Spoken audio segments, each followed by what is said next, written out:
everyone, it's Lindsay. Welcome back to another video. Today I am going to share with you how to make this fun Halloween card. I also have some free SVG cut files that you can download. I'm going to show you how I use those today. The first one is this stencil, or it's a set of 3 stencils, and it is a layering stencil set. And this is candy corn. So you have the top, you have the center of the candy corn, and you have the bottom. This cuts out individually. I have each one over on the blog to download, and they are in PNG format. They are 6x6 in size.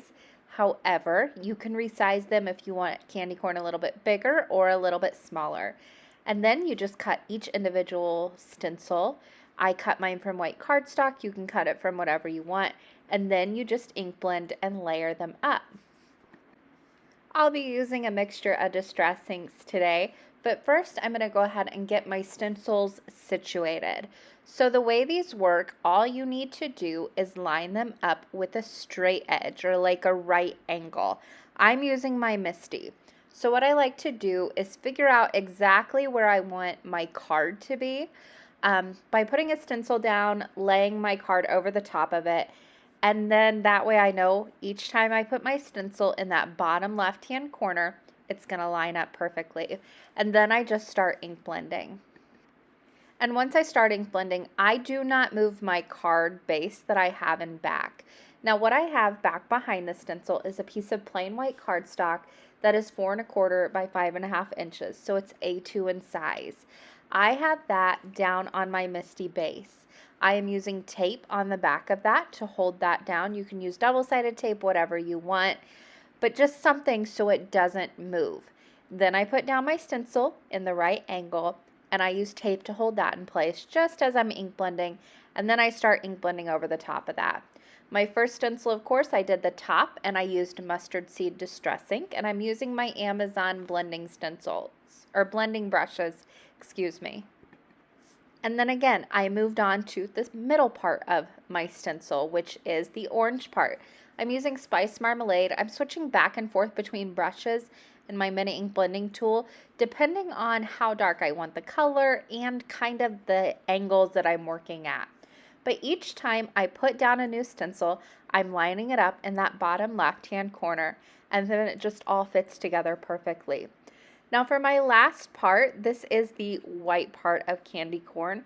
I am using a mixture of antique linen distress ink, and I'm also using a very, very light gray from Catherine Pooler, and that's called Twilight. And then once I'm happy with that, I can remove that final stencil, and I've got this great candy corn background. Each one an individual color, all layered up, and it looks so neat. It's so easy to do. Absolutely love the way this one turned out. Like I said, you can download those stencils for free over on my blog. They are in PNG format. All you need to do is download them and cut them with your electronic cutter. Now the second free SVG cut file that I have for you today is this Trick or Treat card front. This is designed A2 size and format, so 4 1/4 by 5.5 inches. You can scale that up or down. Just try and keep the ratio the same. If you want to add a little bit of a mat, you can always go down by 1/4 of an inch, or you can even go up if you want to make a little bit bigger of a card. I cut mine 4 1/4 by 5.5. I cut it from black cardstock using my Cricut. And then again, I use my Misty to just place this right over the top of that background. And I use foam tape just to pop it up and give it a little bit more dimension, because it's a very simple card that adds a little bit of a shadow behind it and just a little bit more interest. Then again, going back to my Misty to use this to line up and put on an A2 sized card front, which is 4 1/4 inches by 5.5 inches. But there you have it. That is the card. Super easy. All of the files can be found over on my blog for free.